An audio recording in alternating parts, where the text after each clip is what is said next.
Buenas noches, bienvenidos a Minuto 1, como todas las noches aquí en la pantalla de C5N. Última semana que lo hacemos con Mariano Hamilton a la espera del regreso del gato silvestre, que es inminente, no se preocupen. Le estamos entregando por ahora un barco intacto porque la verdad las noticias, la actualidad nos dieron tela para cortar todos los días. Hoy, aquí, en Minuto 1, los protagonistas de la semana política. No de cualquier tema, los protagonistas de los temas que le interesan a usted, los temas que hacen a su bolsillo, los temas que hacen a su realidad. Y una preocupación que empieza a crecer en el gobierno. No es solo por la imagen pública que tiene el presidente, que tienen los ministros, que tiene la administración Cambiemos en general. Es por cómo se está expresando un descontento en grandes aglomeraciones de gente. Macri está crecientemente atormentado por un cántico. Un cántico que Hugo Moyano interrumpió en la marcha del 21 de febrero, del miércoles pasado. Un cántico que nosotros reprodujimos acá, pero que hoy en honor al horario de protección al menor y por respeto también al buen nombre de la señora madre del presidente, no vamos a reiterar. Usted lo está escuchando. Es un canto que se repite en canchas de fútbol. Ya se repitió en no menos de una decena. Y es un canto que casi que se instaló como el hit del verano. Suena en marchas, en movilizaciones, suena cuando se para el subte, suena cuando se junta gente en una esquina. Y al gobierno le preocupa porque puede representar, por un lado, un simple latiguillo futbolero, una especie de código de cancha, pero puede representar también un síntoma de agotamiento político. Hoy nuestro primer tema, el Minuto 1, es ese. Macri atormentado por la realidad de un cántico que refiere a su persona en modo muy hostil. El segundo, Wall Street, la preocupación del ministro de Hacienda, Nicolás Dujovne, que la semana pasada estuvo en España prácticamente implorando que vengan inversiones extranjeras a la Argentina, mientras salen informes cada vez más críticos de Wall Street que lo que dicen es no nos alcanza, con los gestos que están haciendo, las señales que están dando de austeridad, no alcanza para creerle a la Argentina. Sigue alto el déficit fiscal, sigue alto el déficit comercial crecientemente y la deuda no para de imponerle una carga al Estado, al Tesoro para los próximos años. En ese contexto, ¿cuánto tiempo más nos van a prestar? Bueno, la pregunta que se hace todo el mundo de los negocios. Hoy también un informe especial de Mariano Kestelboim respecto de la inversión extranjera, las lluvias que nunca llegaron, la sequía que hoy afecta al campo, pero que también afecta a nuestro balance de pagos. Y el último tema, el tema más picante, más caliente. Pablo Moyano, Hugo Moyano y una declaración en respuesta a Elisa Carrió. Les dolió la marcha a los gorilas, dijo Pablo Moyano, después de que, Elisa Carrió los tachara casi explícitamente de asesinos en un reportaje con el diario El País de Uruguay que se produjo este fin de semana y que por supuesto se reprodujo muchísimo aquí en la Argentina. Arrancamos ya mismo porque tenemos además un panel destacadísimo para el debate de hoy con el primero de nuestros temas. Tribuna Caliente. No es que hayamos vuelto a aquel programa de Julio Ricardo, no es que vayamos a hablar de fútbol hoy, pero el presidente más futbolero de la historia se pregunta: ¿es folclore? ¿Es moda? ¿Es simplemente una moda? ¿Es el hit del verano? ¿O expresa un descontento social que empieza a percudir la imagen gubernamental? Si fuera folclore, bueno, el presidente está acostumbrado. Hace 15 años que es el amo y señor de Boca Juniors. Empezó así. Nosotros la semana pasada y la anterior, cuando empezamos a detectarlo, esto que ocurre en Huracán, en Vélez, en River, en San Lorenzo, en Rosario Central, pero que después ocurrió en el recital de Dancing Mood, en el recital de Los Guasones, que ocurrió en un partido de básquet que ocurre en circunstancias cotidianas como un subte que se para entre dos estaciones. Bueno, cuando empezó como una señal, una manifestación de descontento de hinchas de fútbol que decían están bombeando todos a favor de Boca. Y esto, claro, tiene que ver con Macri boquense, en el medio, como echando nafta al fuego, el presidente se reunió con Guillermo Barros Eschelotto en la Casa Rosada. Pero después desbordó completamente el ámbito de ese folclore y se instaló, como ustedes ven ahí, en partidos de básquet, en recitales, en la marcha del miércoles. Bueno, eso es lo que llevó al gobierno a encender algunas alarmas políticas. Y esto lo refleja hoy el diario Clarín, en la pluma de su columnista Eduardo Van der Kooi. Las voces que angustian a Macri, publicó hoy Clarín, y lo que muestra es esto, que no le preocupa tanto ese amalgama opositor que se mostró el miércoles pasado en la 9 de julio, que mostró músculo, que mostró capacidad organizativa, que mostró fuerza, que mostró incluso una línea política, que ahora vamos a discutir. Está acá uno de los oradores del acto del 21F. Lo que le preocupa al presidente son los cánticos de una multitud imprecisa en su contra, dice. Pero, además, fíjense la palabra que utiliza el columnista de Clarín. Dice, el presidente parece obsesionado por los cánticos en su contra. En 3 estadios de fútbol. Bueno, ahí se quedó corto, ¿no? Son casi una docena de estadios en los que se escuchó esto. Y luego, como decía, en recitales, en estaciones de tren, estaciones de subte. Escuchemos algunos de ellos.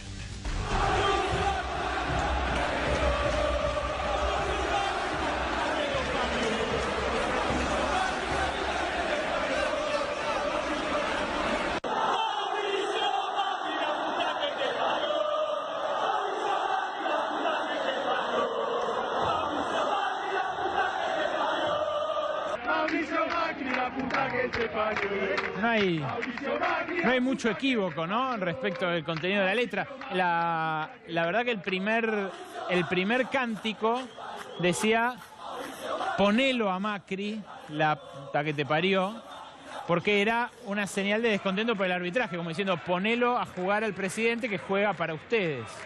Eso es lo primero que se detectó en San Lorenzo, que es el equipo más enojado con la AFA y con la conducción macrista de la AFA, de Claudio Tapia y de Daniel Angelici.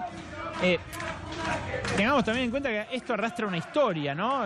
San Lorenzo fue perjudicado por Cacciatore, un intendente de la dictadura militar que Macri siempre reivindicó por las obras que hizo en la ciudad, y fue el que sacó a San Lorenzo de Boedo, esta gesta casi bíblica que tiene ahora San Lorenzo por volver a su barrio. Pero vean, esto no es futbolero. Esto es en groove, en un boliche de Palermo la semana pasada, el viernes. Esto es el fin de semana en Lanús. Son, al parecer, tendencias que se entrecruzan, ¿no? Esto es los Pérez García en el teatro, en un estadio semicubierto. Esto es en Vélez, a la entrada de Vélez, el fin de semana. Y disparó una persecuta oficial, lógicamente. ¿Hay infiltrados? ¿Hay infiltrados kirchneristas impulsando este cántico en las canchas?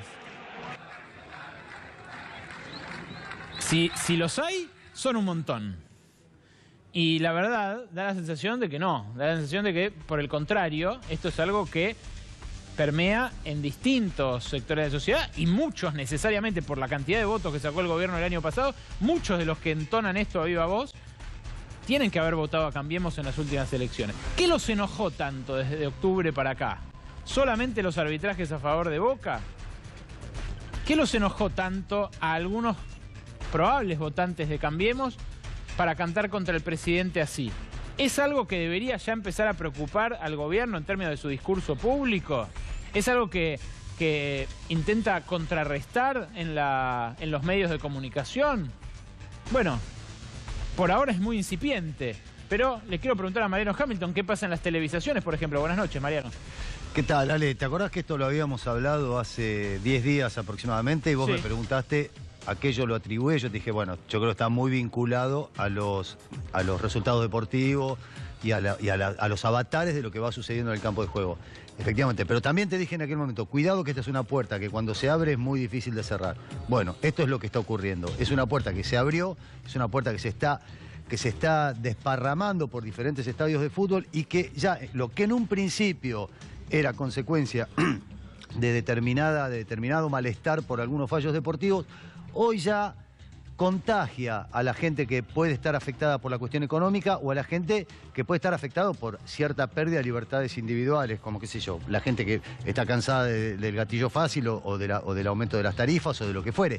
Digo, es la gente que se guía más por cuestiones coyunturales, que no está tan metida en la cosa política doctrinaria de estoy a favor o en contra del gobierno, sino que se deja influenciar por las situaciones del momento. Dicho esto, te quiero decir que el fin de semana hubo una sugerencia por parte de la AFA a las dos cadenas que transmiten los partidos, a Fox y a TNT, pidiéndoles que muteen, es decir, que bajen el sonido en caso de que se produjeran insultos para el presidente de la Nación. Esto lo tengo confirmado, es una sugerencia verbal, no hay una orden escrita, y fue algo que definitivamente, vos fijate que todos los videos que acabamos de pasar son videos de gente que graba lo que ocurría en los estadios. Tenemos muy poco documento real de las transmisiones deportivas. De hecho, en el partido Huracán Estudiantes, el del viernes pasado, en el momento que empezaron los insultos, se fue oportunamente un corte. A ver, habrá que ver qué es lo que pasa de acá en adelante y cómo va desencadenando esta situación. Lo que sí está claro es que esta puerta se abrió y va a ser muy difícil de cerrar para el gobierno. Nos acompaña esta noche el gringo Castro, uno de los oradores del acto del 21F, el acto del miércoles pasado, que fue organizado justamente para protestar por los tarifazos, por las paritarias con techo, por los despidos, por la situación social. Castro representa a la Confederación de Trabajadores de la Economía Popular, a la CETEP, y le quiero preguntar, ¿qué expresó ese día este canto? Buenas noches. ¿Qué tal? Buenas noches. Desde que está este gobierno hay un malestar que ha ido increyendo a partir del desarrollo de su política, que está profundizada y definida su profundización a partir de la decisión del gobierno de, por un lado, tener un plan represivo ante las movilizaciones populares, y por otro lado, la decisión de la reforma de la ley laboral, de la ley previsional, que es una ley absolutamente corrupta, que han decidido sacarle 100.000 millones de pesos a los jubilados. Pero Castro, ahora entramos en el debate político. Esta expresión, bueno, ¿es de hartazgo de la sociedad? ¿Es algo que tiene que ver con lo epidérmico, lo superficial, o hay algo detrás de fondo? No, es el malestar que va creciendo y el pueblo lo expresa como lo puede expresar. Esto ha pasado históricamente en nuestro pueblo. Porque cada vez que hubo políticas de ajuste, nuestro pueblo se ha manifestado de distintas formas. Esta es una de las manifestaciones. Porque el año pasado también había alguna manifestación de descontento respecto del gobierno. Después lo votaron. Sí, pero existió el 13, el 14 y el 18 de diciembre, donde ahí hubo una profundización de la posición del gobierno en cuanto al ajuste y una profundización de la lucha en la calle. Bueno, esto tiene claramente un correlato en las encuestas. Las encuestas las está mostrando a los miembros del gobierno en caída de su imagen, hecho por todos los medidores, digamos, por todas las encuestadoras más cercanas al oficialismo. Hoy tenemos datos frescos, datos del fin de semana, de una encuestadora más enrolada con la oposición, que es la de Ricardo Rubier. Pero fíjense los números que aporta Ricardo Rubier. Primero, en un paneo de los candidatos, todavía sin nombre, por supuesto, pero no los hay, pero los candidatos que podría votar la gente el año que viene, en 2019, la reelección o no de Cambiemos, la madre de todas las batallas. Dicen los encuestados por Rubier que votarían un candidato opositor en un 40,1% de los casos, que votarían a Mauricio Macri en cerca del 30%, dando por hecho que el presidente va a ir por un periodo más, lógicamente,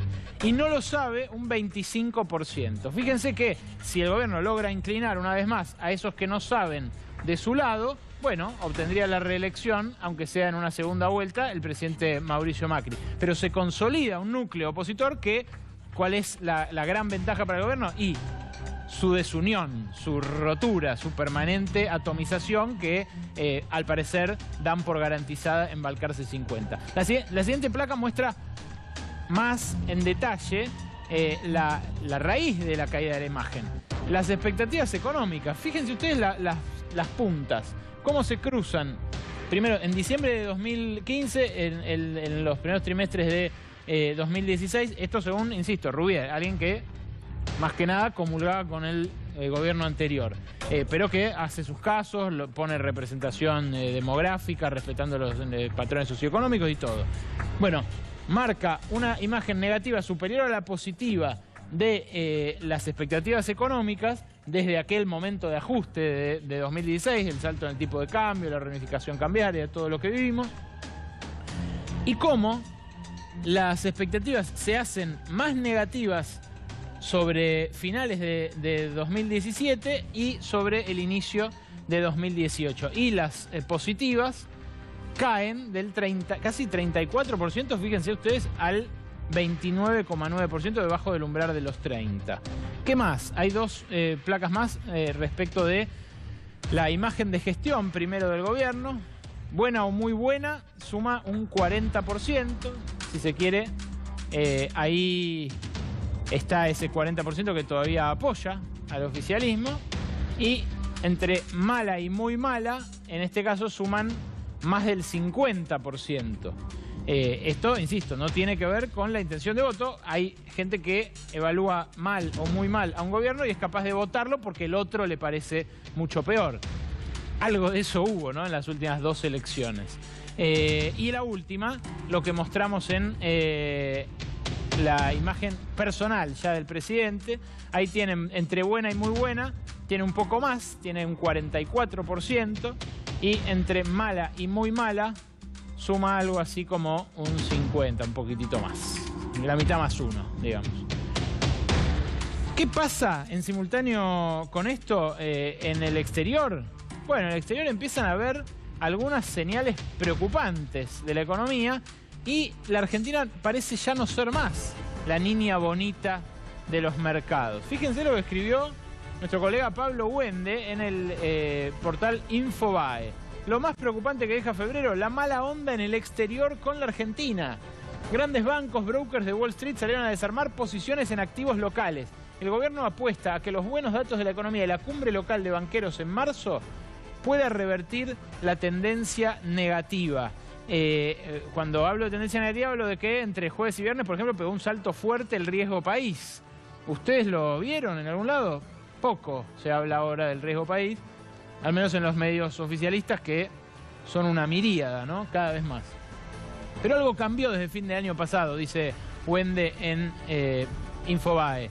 El entusiasmo posterior a la victoria legislativa del gobierno quedó atrás y ahora cambió la mirada de las grandes entidades de Wall Street. Argentina ya no es más la niña bonita de los mercados y decayó el entusiasmo ante la lentitud para avanzar con las reformas estructurales. ¿Cuáles son los tres grandes reclamos de Wall Street? El déficit fiscal siguió creciendo, hoy está en un récord de casi el 5% del producto.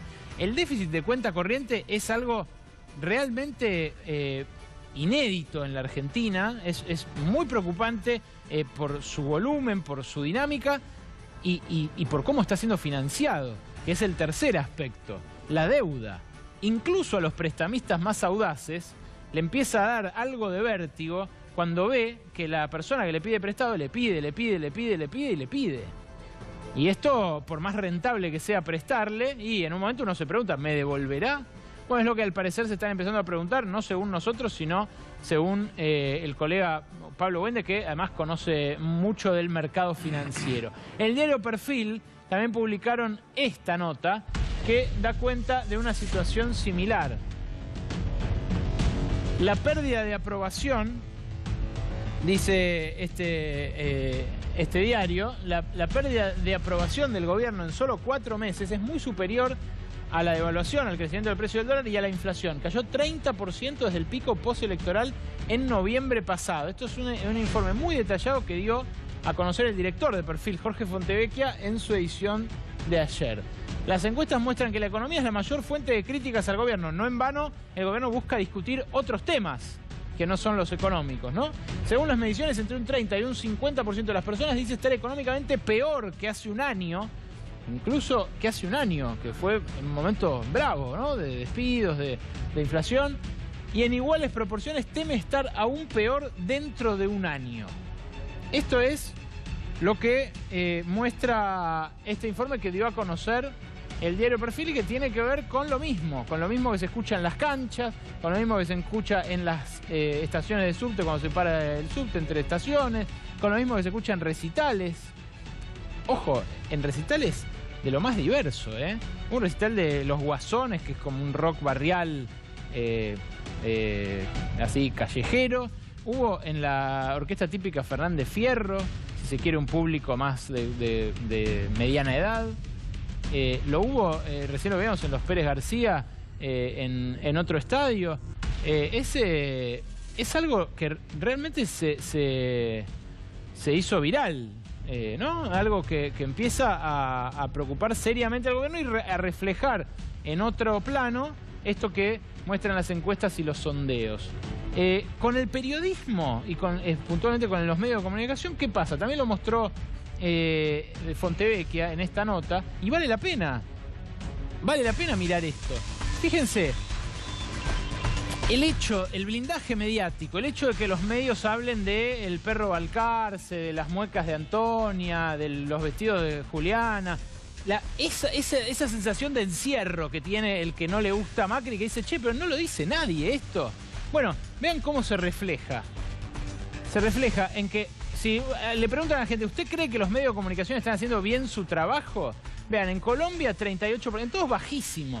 En Colombia 38%, en Chile 36%, en Argentina 37%. Pero miren en el mundo, miren la siguiente, y en comparación con las políticas que despliegan.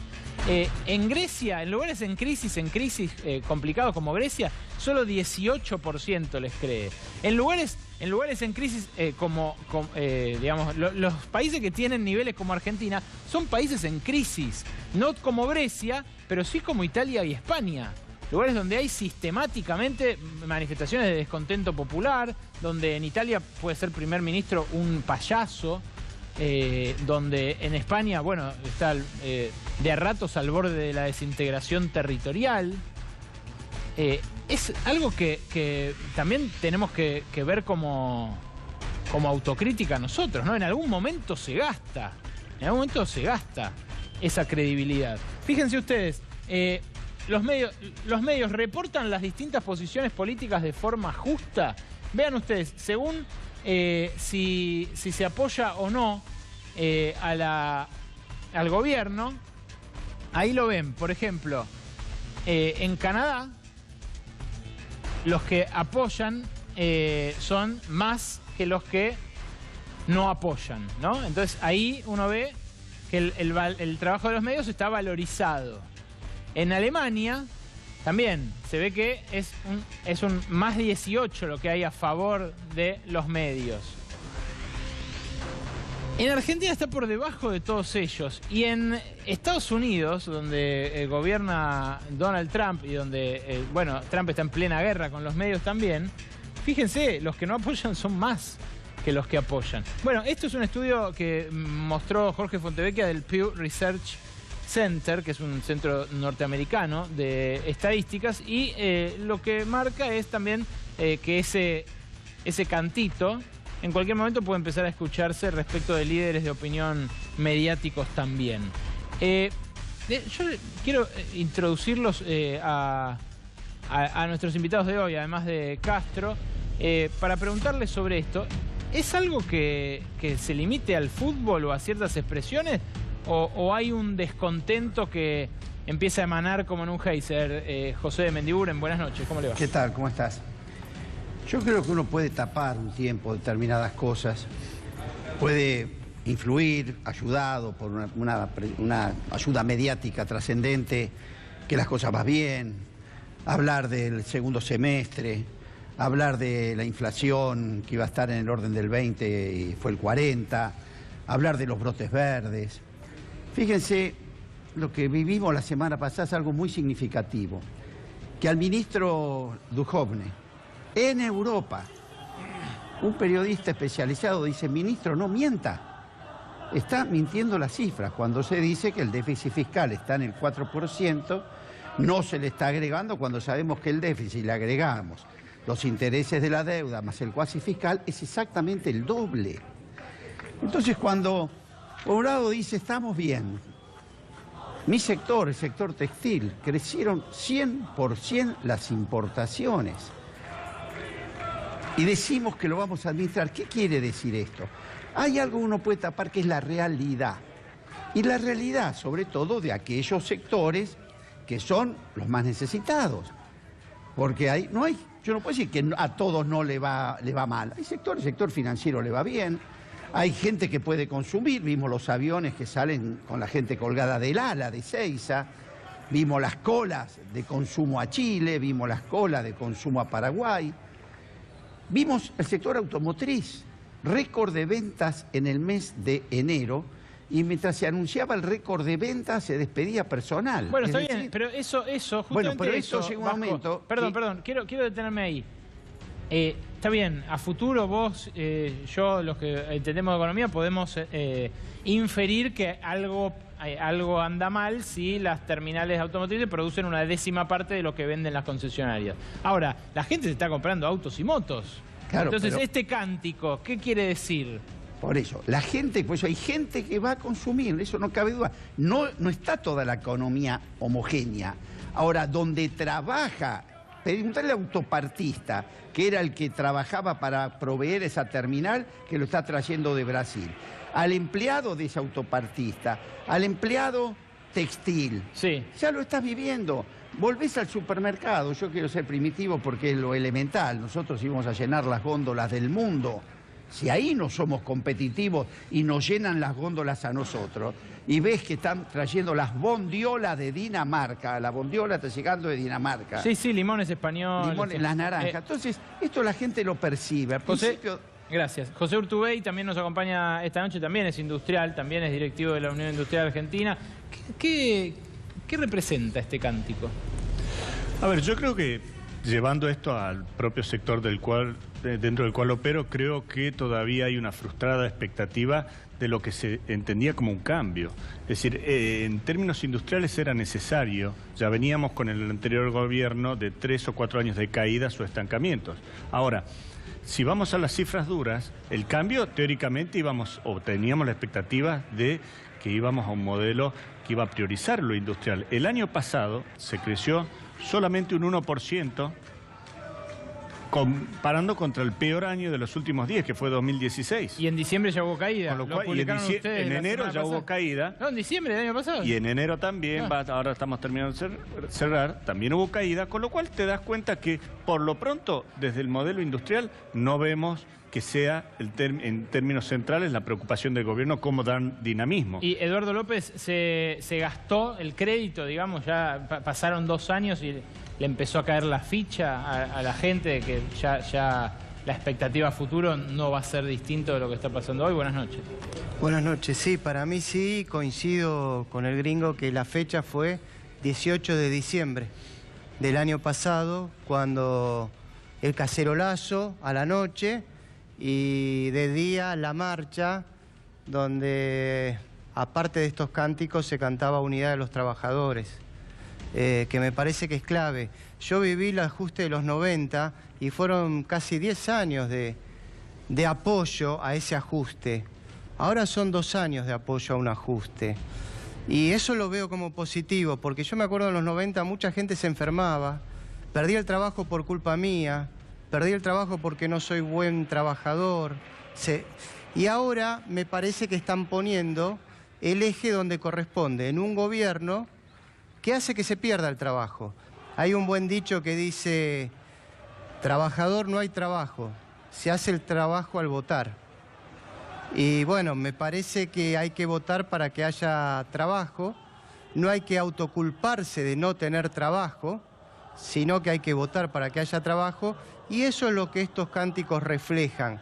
La persona que está sacando el trabajo y el otro cántico, Unidad de los Trabajadores, es el horizonte que la gente ve para volver a tener trabajo. Mariano Kestelboim también nos acompaña esta noche. Decía que nos va a traer un informe sobre inversión extranjera sobre el final del programa, pero aprovecho para preguntarle. Mariano, buenas noches. ¿Vos cómo la ves?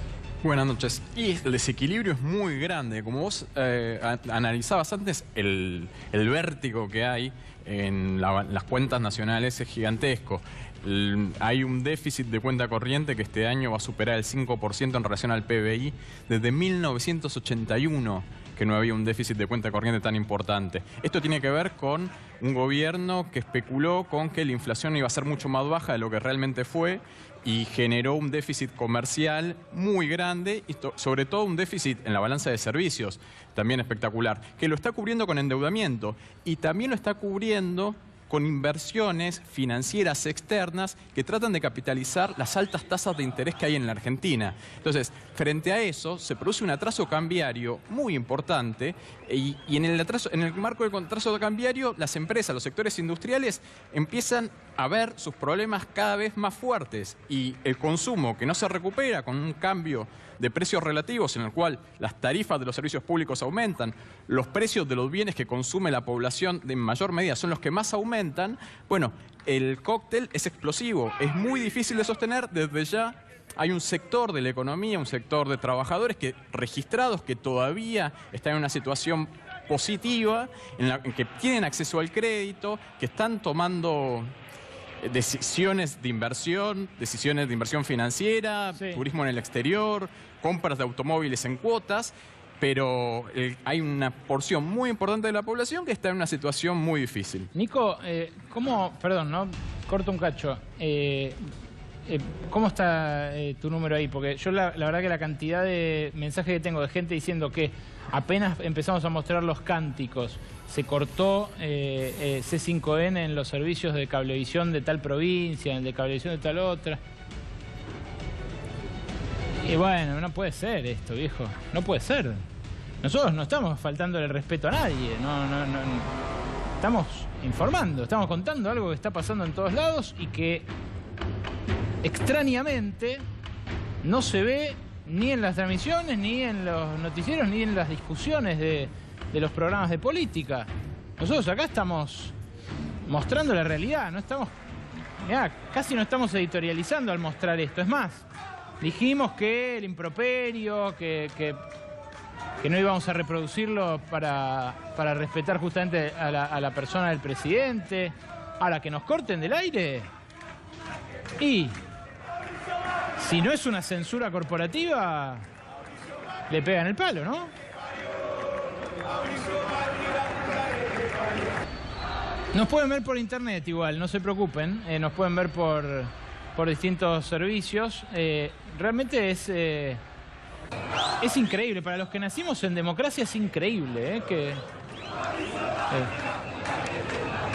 bueno, en realidad no nacimos, nos despertamos a la política en democracia. Pareciera que como... no me hagan decir. Realmente no se puede creer. Tengo 500, 700 mensajes de gente que me dice en Salta, en Jujuy, en Tucumán, en tal partido del Gran Buenos Aires, en tal otro lugar. Me mandan imágenes distorsionadas de C5N, imágenes de televisores que no tienen audio. ¿Qué pasa? ¿Esto molesta? Bueno, es lo que está pasando. ¿Tanto molesta? ¿Tanto le molesta al presidente? Bueno, hay formas de revertirlo. No hace falta apagar los canales de televisión. En serio, es una cantidad... Había pasado que se nos había cortado algunas veces la transmisión en algunos servicios de cable, pero esto que está pasando es por ahora inédito. Bueno, nos dicen que en DirecTV se ve bien, con audio. Apuesto que el problema está en Fivertel, ¿no? No sé por qué se me ocurre que por ahí debe venir la bocha. No sé, Ale, a vos, si te dijeron también eso. Todos los que se quejan del interior son de subsidiarias de Cablevisión. Bueno, Cablevisión, Fivertel. Grupo Clarín, va, hablando mal y pronto. Así es. Bueno, nada, ahí están las imágenes. Hablan y cantan por sí solas. Nosotros no estamos agregándoles ni una coma, ni una nota, porque es un canto. Y es importante también esto, decir, Ale, o sea, nosotros estamos apoyando en imágenes que grabó la gente con sus teléfonos celulares en los diferentes lugares, porque, insisto, no es una cuestión menor que no hay registro de transmisiones oficiales, no hay registro de que esto lo veamos, por ejemplo, en las transmisiones del fútbol. No hay ninguno. Todos son los celulares, la gente que fue grabando en diferentes lugares. O sea, esta es la diferencia, vos decías, los que nos acercamos, los que se acercaron, no en mi caso, los que nacieron en dictadura pero se acercaban a la política en democracia. La diferencia entre la dictadura y la democracia ahora centralmente está dado en la posibilidad que tiene la gente de hacer su propio registro de la realidad de las cosas que están ocurriendo. Antes, cuando éramos jóvenes y en dictadura no ocurría esto. Muchos de los que están acá me van a dar la razón, ¿no? Claro, pero si lo puede registrar la gente en su celular, pero cuando un canal decide pasarlo, lo cortan y... No sé, el gringo Castro recién nos decía que esto se rompió en diciembre.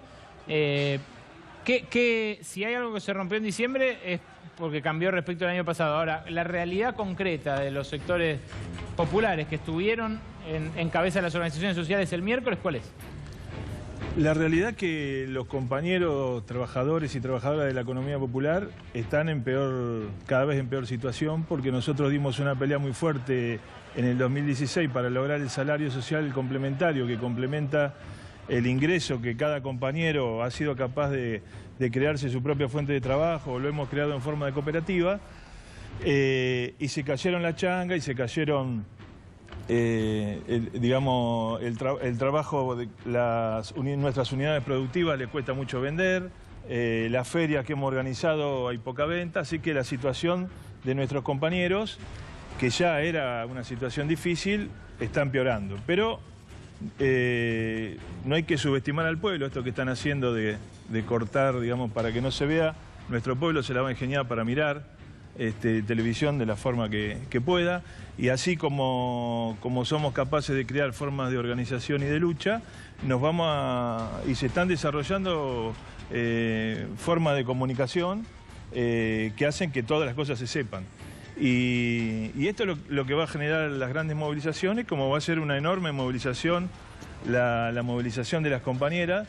El 8 de marzo yo creo que va a ser mucho más masiva que la del año pasado, y no sé si no va a ser más masiva que la que hicimos el 21, porque hay un proceso de organización creciente.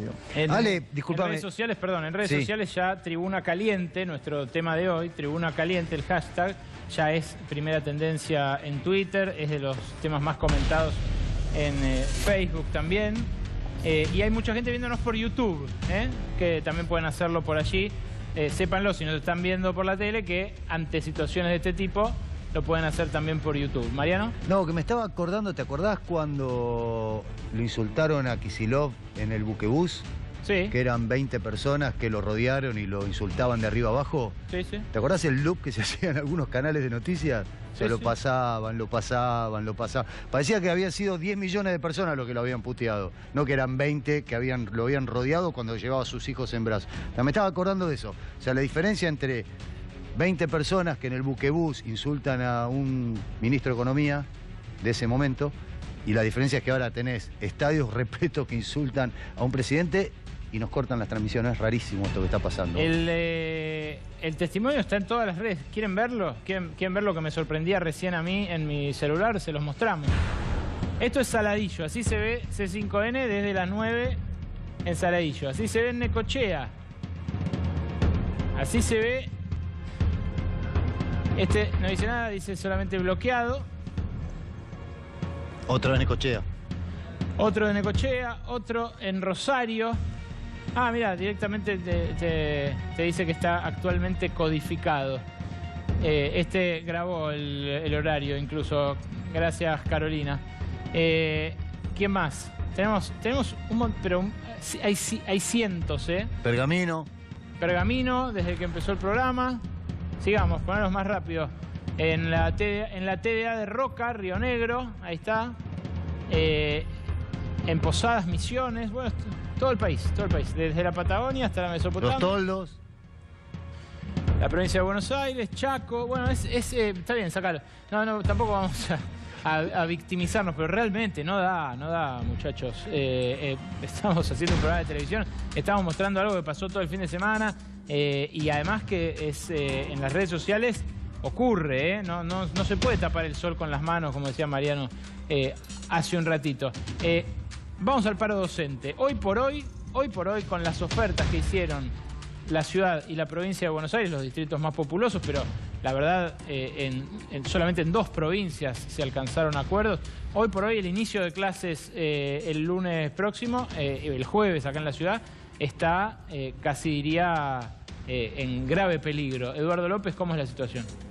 Recién me acaban de confirmar que el plenario aprobó por 450 votos un plan de lucha consistente en la ciudad de Buenos Aires, me refiero, en una movilización junto con otras organizaciones sociales el día 28. Jornadas en defensa de la escuela pública, el 1 y el 2, hablando con los padres, y paro docente en la ciudad de Buenos Aires el 5 y el 6. Contra el techo salarial de la reta, que es del 12%, cuando aumentó el ABL un 24%, cuando quiere aumentar el subte un 60%. La situación en la ciudad de Buenos Aires es grave y se profundizó abruptamente desde 2015 a esta parte.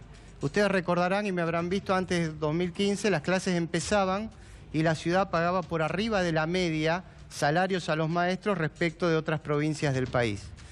Del 2015 a esta parte la ciudad paga por debajo de la media.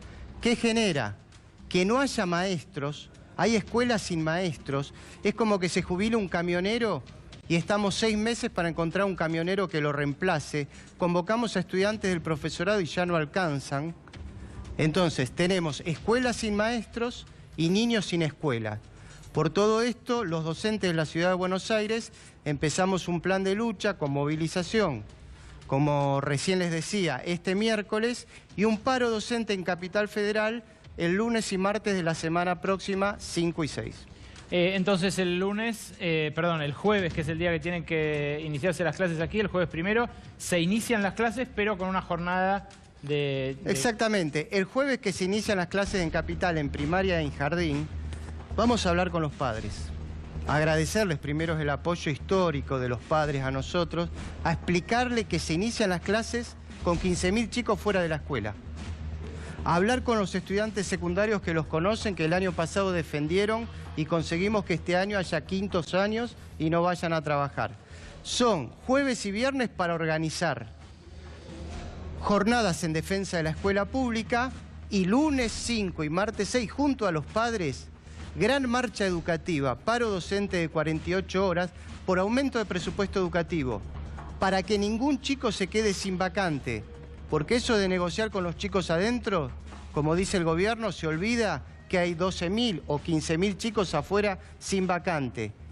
Y para que haya un aumento de sueldo que permita que los grados se cubran. Insisto por la gravedad de esto.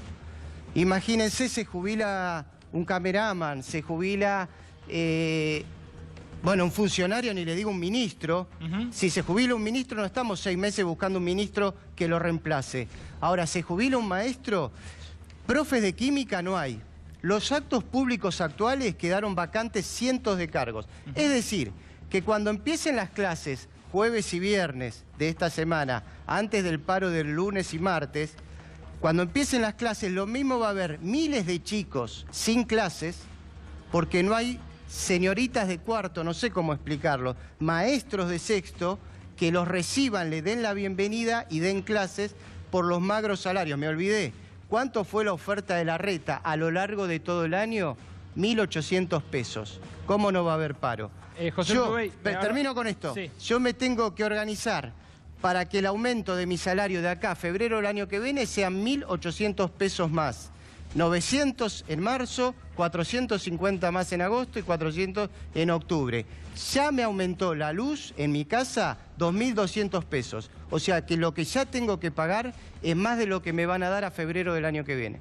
Quiero hacerte una pregunta además. Además hoy se conoció que cierra el Plan Fines, ¿no? El Plan Fines son, no sé si todos lo saben, son la escuela para personas que no han podido terminar el curso. Se cerraron 13 institutos, dejan a 80 maestras cesanteados y son 500 las personas que van a quedar afuera de este programa que cierra la ciudad de Buenos Aires. El Plan Fines deja de existir. La provincia cierra en el Tigre varias escuelas. Sí, 9 en el Tigre. La educación para adultos. 9 en el Tigre, exactamente. Y digamos la educación rural también, porque dicen que hay pocos alumnos por maestro, como en el Tigre, claro, hay pocos alumnos porque es rural. Y tampoco empiezan las clases el jueves el Isauro Arancibia, que le prometieron una escuela para chicos en situación de calle, que está en Paseo Colón y el Bajo Autopista, ahí vamos a ir, y en la Villa de Retiro derrumbaron la escuela y tampoco empiezan las clases. Entonces, jueves y viernes nos organizamos junto a los padres y a los estudiantes secundarios, tomamos los exámenes de los estudiantes secundarios, que también definen si pasan o no de año, y los exámenes son jueves y viernes, y lunes y martes, con los estudiantes, con los padres, con los estudiantes del Plan Fines, con el Isauro y con toda la comunidad educativa, paro docente en la ciudad por educación para todos. Urtubey nos decía hace un rato que había decepción con el cambio, que bueno, hubo gente que apostó a un cambio, incluso dentro de las empresas. El empresario se empieza a dar cuenta de que estos aumentos salariales amarretes lo dejan sin mercado, Pero fíjate que inclusive el cambio, hay dos instancias que se ven claramente. Cuando empieza el nuevo gobierno hubo un error de diagnóstico claro, una subestimación de la realidad, la unificación del tipo de cambio lleva a una inflación. Después de las elecciones de medio término del año pasado, también se sigue discutiendo y sigue vigente la discusión de la falta de competitividad en la Argentina. Y las propuestas que se hacen en términos de reformas impositivas, que venían con tenues aportes, se vieron licuadas puntualmente por las contradicciones que hay en las políticas económicas. Una cosa es la que sostiene Hacienda y Economía, y otra cosa es la que sostiene el Banco Central. Entonces, en economías regionales, por ejemplo, esto que se ve en todo el país, el decreto 814 para el norte, que permitía compensar algunas contribuciones patronales sobre impuestos como el IVA, sí, esto se fue diluyendo porque lo dieron de baja. Entonces, algún beneficio que podía tener la ley PYME o la ley que se sancionó de reforma tributaria dejaron de tener efecto. Creo que hay una política económica errática y una subestimación también de lo que pasa de cara a la integración mundial. Habló Pablo Moyano en relación a lo que dijo Elisa Carrió el fin de semana. Elisa Carrió, primero, lo había tildado, ¿lo tenés lo de Carrió, Nico? Carrió dijo esto: Hugo Moyano es el jefe, por eso digo que es un criminal. Es una familia de criminales, no toda su familia. Salvo a los chicos, quizás. Pero al menos él y Pablo seguro, y cuando digo criminales, no solo de robo de dinero. Muchas muertes que no se explican, muchas muertes tapadas. Tiró la diputada, jefa de la coalición cívica, y vale recordarlo, votada por 1 de cada 2 porteños en las últimas elecciones. ¿Qué le contestó Pablo Moyano? Le contestó esto. Le dijo, le va a tener que explicar a mis hijos... Ah, ¿lo tenés en audio? Ponelo. No nos sorprende nada, ¿no? Lo que dice esta mujer. Creo que o no habrá tomado la pastilla o se habrá tomado la pastilla equivocada. ¿Cómo le explico yo a mis hijos que papá no mató a nadie o que el abuelo no mató a nadie? Creo que esta mujer, responde a este modelo económico que es desprestigiar a los dirigentes gremiales para avanzar con una política en contra de los trabajadores. A responder en la justicia, ¿no? O que aclare, o que traiga pruebas a quién maté yo o a quién mató Hugo. Una locura, ¿no?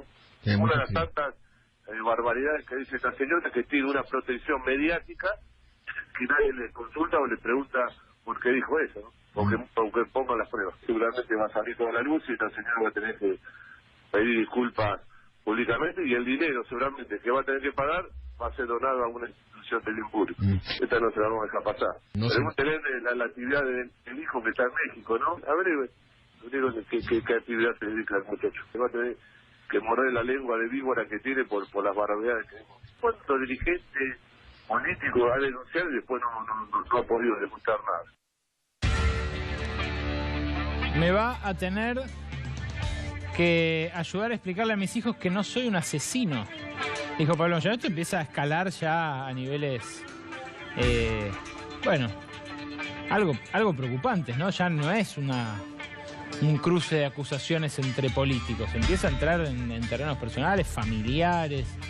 Moyano le había dicho a Ocaña que era una cucaracha, me refiero a Hugo Moyano. Digo, me parece que se empieza a perder un poco el nivel, ¿no? En este sentido. Y respecto de la crisis laboral, porque esto de los Moyano nació el miércoles pasado, no nació el miércoles pasado, el enfrentamiento viene hace mucho, pero lo que se viene arrastrando de este cruce de declaraciones viene del miércoles pasado, la manifestación que convocaron distintos sectores. Hoy hubo un nuevo episodio en esta crisis laboral. La localidad de Tafí Viejo lamentó el cierre de la planta de BGH, la avalancha importadora que golpea de vuelta. BGH despidió a las últimas 50 personas que trabajaban en su planta de Tafí Viejo haciendo electrodomésticos. De Mendiguren, ¿esto a qué se debe? Primero a una realidad concreta, la pérdida de competitividad de la economía. Prácticamente, si Argentina está importando materia prima, hoy Argentina no puede agregar valor, pero sobre todo las señales que se ven, porque la Argentina ha vivido estas experiencias. Cada vez que vemos que la bicicleta financiera se instala como eje de la política económica, cuando vemos que así como López Murphy para ajustar le quitó el presupuesto a la universidad, que Cavallo mandaba a lavar los platos al CONICET, y hoy yo estuve en el INTI esta mañana, un instituto que es la señal para que Argentina pueda salir de una economía primarizada, poder ir a un proyecto de desarrollo para pagar altos salarios, vemos que con la excusa del ajuste se echa a 280 técnicos, mientras por otro lado se toman 600 monotributistas. Y el actual presidente del INTI nombra 93 asesores. Se ve que no sabía de nada, porque tiene que tener asesores, 92 asesores, se tienen que asesorar hasta cómo vestirse. Entonces, ¿qué pasa? La señal que vos ves en una empresa como esta, que tiene que agregar valor, es absolutamente desilusionante. Mariano Kesterman nos trae, precisamente a propósito de la competitividad internacional y del equilibrio externo de la Argentina, unos datos de inversión extranjera directa. Vení, Mariano, bueno. Acércate, por favor, para la pantalla. Acá lo vamos a mostrar, porque trajo un par de placas para apoyar el análisis que realizó sobre la inversión. Adelante, por favor. La primera de ellas. Sí. Acá pueden ver los primeros 2 años del gobierno de Cristina, del segundo gobierno de Cristina, en relación con los 2 primeros años del gobierno de Macri. La inversión extranjera directa. Esto es ingreso de capitales del exterior, no son reinversiones de utilidades de no residentes en la Argentina que tienen inversiones en el país, sino empresas en el exterior que deciden invertir en la Argentina. Perdón, esto es, primeros 2 años quiere decir... 2012 y 2013. Ah, el último mandato. Del segundo mandato, okay. Exactamente. En el segundo mandato de Cristina, donde ya había cepo, donde ya había restricción para la remisión de utilidades al exterior, donde las reservas del Banco Central estaban cayendo, donde la inflación estaba en torno al 25%, donde empezaba a generarse caldo de cultivo que conocemos bastante bien porque los medios lo reflejaban profundamente. De corridas, digamos, sí. En ese momento, la inversión extranjera directa en la Argentina era mayor que cuando llegó el cambio, cuando quitaron las retenciones, por ejemplo. Hay que decir, en los 2 casos se trata de niveles bajísimos para una economía como la Argentina. En proporción, la inversión extranjera sobre el PBI es poquísimo. Es muy, muy bajo. Pero, a ver, esto es ingreso de capitales del exterior, no reinversión de utilidades de las empresas que ya están instaladas en el país. O sea, no es que las forzaban porque no podían sacar sus utilidades y las forzaban y eso es producto exactamente, de esa... exactamente. Esto no es producto de que las forzaran por el control de cambio. Exactamente. Hay una... En general, hay mucha gente, muchos analistas que creen que este crecimiento de esta comparación que hice acá en estos dos gobiernos, que surgen del balance del Banco Central, procede de restricciones a la remisión de utilidades. No, había restricciones a la remisión de utilidades y, sin embargo, las empresas del exterior invertían más en la Argentina en los primeros 2 años del gobierno de Cristina que en los primeros 2 años del gobierno de Macri. Interesante. Sí. Podemos pasar a la siguiente. En la siguiente se ve... La evolución. La evolución histórica de la participación de Argentina en las inversiones que se realizan en Latinoamérica, porque, Latinoamérica no, en América del Sur, porque lógicamente esas inversiones dependen de empresas del exterior que no necesariamente tienen sus decisiones de invertir en la Argentina porque la Argentina ande bien o no, deciden invertir en la región. Argentina, entre 2005 hasta el año 2015, en promedio, captaba el 8% de la inversión extranjera directa, según la CEPAL, a la región. Captamos casi una décima parte. Ese piso de 2014 y el piso de 2016, ¿no? Salen del... Son outliers, como dicen en estadística, salen del patrón, del promedio. Exactamente. Pero bueno, vemos el último año, el año de Macri. 3,6. 3,6, era brutal. Acá tenemos toda la evolución. La evolución desde 2007 hasta 2017. 2017 inclusive. El ingreso de capitales de no residentes en la Argentina. El promedio en todo el registro histórico de los gobiernos de Cristina y de Néstor Kirchner está por encima del nivel que registra Macri en la actualidad. Es un 10% más alto. ¿Y a qué se debe esto, Mariano? Se debe a que Argentina todavía presenta mucha fragilidad macroeconómica y fundamentalmente a esto, que las inversiones en el país no son inversiones para inversión productiva, son inversiones financieras. Lo que veíamos antes es inversión extranjera dedicada a ampliar infraestructura, a fusionarse con otras empresas, a comprar maquinaria, a generar puestos de trabajo, a comprar activos nacionales. En cambio, en inversiones financieras, Levax, plazos fijos, acciones, títulos de deuda pública, es un festín. Fíjate que en 8 años del gobierno de Cristina, 8 años, ingresaron 242 millones y en 2 años ingresaron 17.708 millones de dólares. A ver, promedio anual ingresaron 292 veces más. Claro. O sea, es espectacular. No, es abismal. Ahora, esto es lo que explica también cómo subieron las acciones, ¿no? Sobre todo en cómo ingresaron capitales especulativos a la Argentina. El problema, si comparamos los dos registros, la inversión extranjera directa y esto, es que estas inversiones son totalmente volátiles.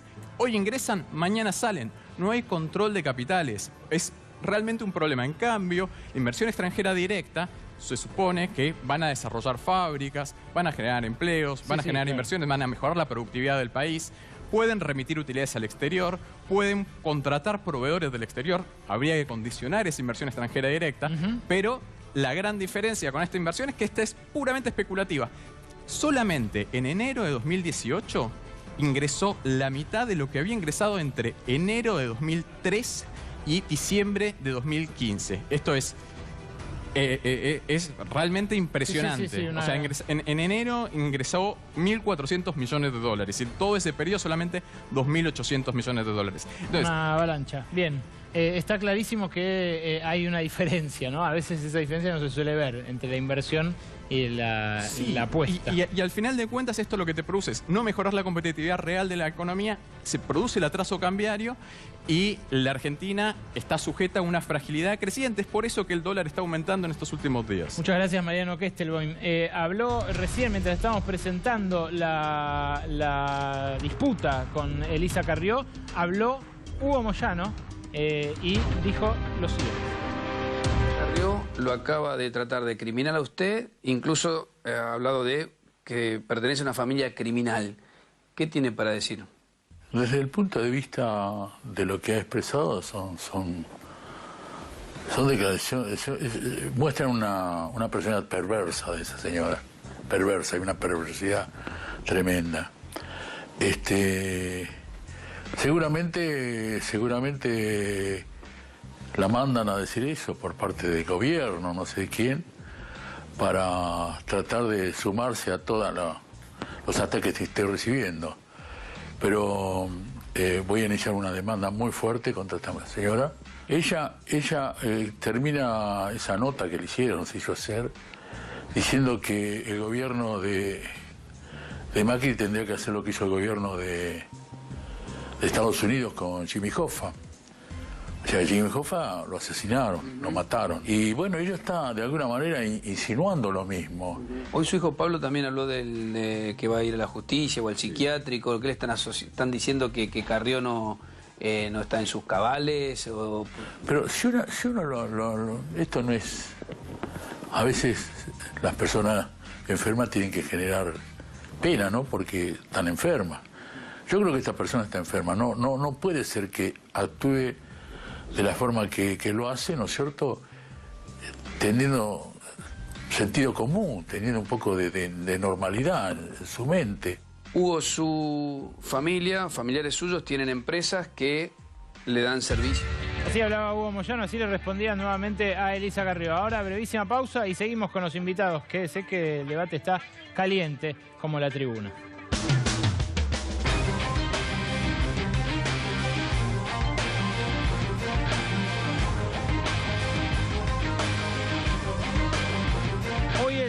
Ministro de la Producción, el Latin Lover, como le dice el presidente, Francisco Pancho Cabrera, designó un nuevo secretario de Estado, secretario de Simplificación Productiva.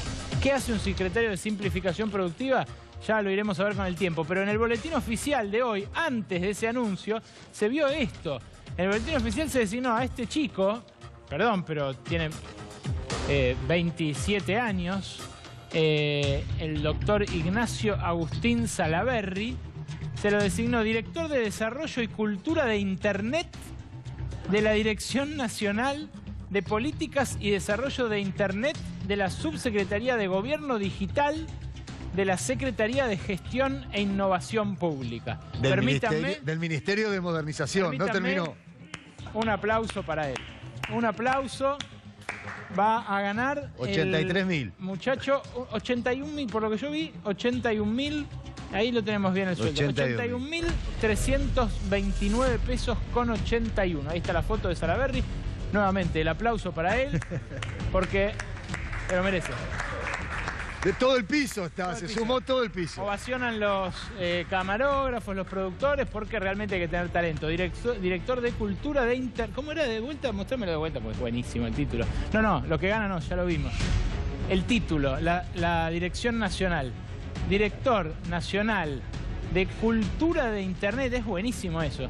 Director de Desarrollo y Cultura de Internet de la Dirección Nacional de Políticas y Desarrollo de Internet de la Subsecretaría de Gobierno Digital. Buenísimo, Gobierno Digital. La tarjeta. De la Secretaría de Gestión e Innovación Pública. Sí, no tiene una tarjeta personal, tiene un librito directamente para presentarse este muchacho Salaverry. Bueno, enhorabuena, hay que crear empleo.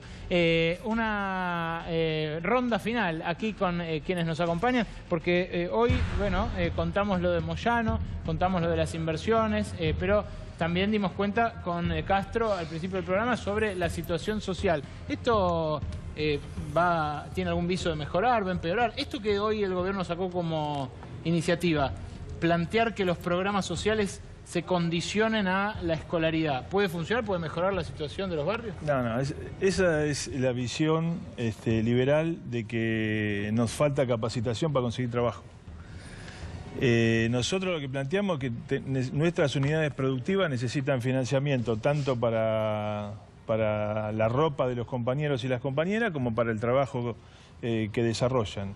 Y eso lo quieren transformar en capacitación, estrictamente. Que los compañeros vayan una vez por semana a capacitarse y nada más. Ese es el objetivo. Eso tiene que ver con una mirada desde la centralidad política, desde la centralidad económica, Acá hay funcionarios que no, es muy difícil verlo en un barrio, en una fábrica, viendo, escuchando.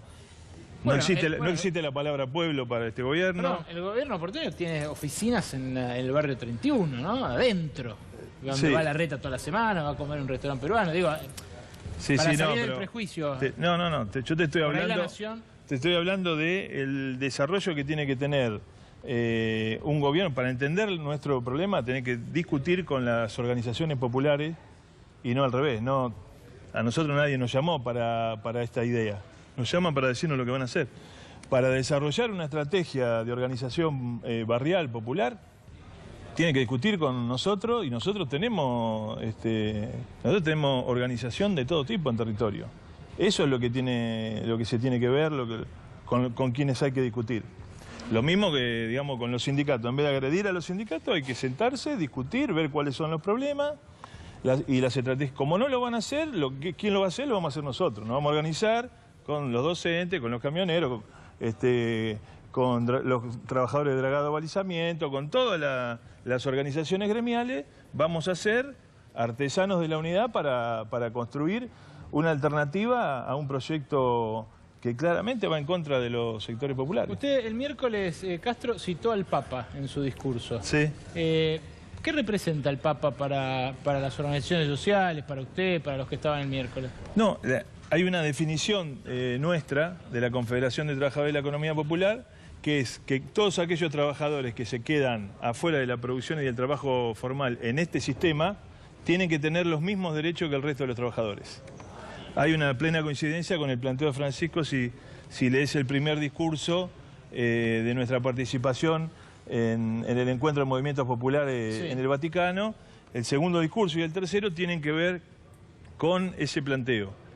El sistema hoy, el sistema capitalista, no hace otra cosa que concentrar en pocas manos, bueno, eso lo dicen todos, lo dice hasta La Nación, y no hay estrategia, digamos, para enfrentar eso. ¿Y usted de la despenalización del aborto qué piensa? Bueno, hay una diversidad de posiciones respecto en nuestras organizaciones. No, digamos, si vos me lo preguntás así particularmente, sí. Nuestras compañeras, las compañeras de los sectores populares, son las que más sufren la criminalización del aborto. La criminalización, claro. Mueren. Y la feminización de la política. Nuestras compañeras son las que más sufren, por lo tanto, mi posición es estoy a favor de la despenalización y la legalización del aborto, y lo que siempre pido, digamos, cuando puedo discutir con algunas compañeras, no enojarse con aquellos compañeros que todavía, digamos, tienen otra posición, porque eso daña la posibilidad de decir, no sacar cosas por las redes, no agredirnos entre nosotros cuando hay posiciones diversas, porque todos hemos ido teniendo posiciones que hemos ido cambiando. Está clarísimo, sí, es algo muy personal también. No, yo también me he criado en el marco de un proyecto industrial donde reinaba la homofobia y el machismo, y eso lo fuimos desarrollando hasta que entendimos un montón de cosas de los compañeros y las compañeras que nos lo fueron planteando. Entonces lo que hay que hacer es no enojarse, seguir construyendo, seguir movilizado para que las posiciones... Gracias Castro. Puedan ser... Eduardo López, que esta discusión que plantó el gobierno, que habilitó en realidad una discusión que gobiernos anteriores no se atrevieron a dar, incluso contra la posición que expresaron públicamente Marcos Peña, Gabriela Michetti y demás. ¿Qué es? ¿Un debate real? ¿Para ustedes es una cortina de humo? ¿No lo es? ¿Conviene dar el debate igual, aunque lo fuera? No, es un tema de salud pública y conviene dar el debate en cualquier circunstancia. No suscribo a que es una cortina. Creo que hay mujeres con riesgo de perder la vida y estoy a favor de la despenalización del aborto. Bien, no por introducir este debate, que ya lo hemos tocado la semana pasada, pero interesa también si entre empresarios discuten esto, no sé. Sí, yo a título personal estoy en contra de la despenalización del aborto y en particular creo que en el momento en que se está dando la discusión, sí yo lo veo más bien como una distracción de los principales focos problemáticos que hoy tiene la Argentina, que es, sin lugar a dudas es la economía. ¿De Mendiguren? Sentía recién. Sí, coincido con lo que dice Urtubey y me parece que también, lo felicito a Durán Barba, algún focus group le dijo que este era un tema importante para tapar la marcha del otro día. Lo vemos atacando a Moyano ahora porque la marcha fue un éxito. Moyano, que fue el socio del presidente hasta hace 3 meses atrás, en la AFA, en el ferrocarril Belgrano, en todo, y ahora han descubierto que es el demonio número 1. Así que yo quiero concentrarme en lo que vi hoy en el INTI. Argentina tiene el modelo económico, no incluye.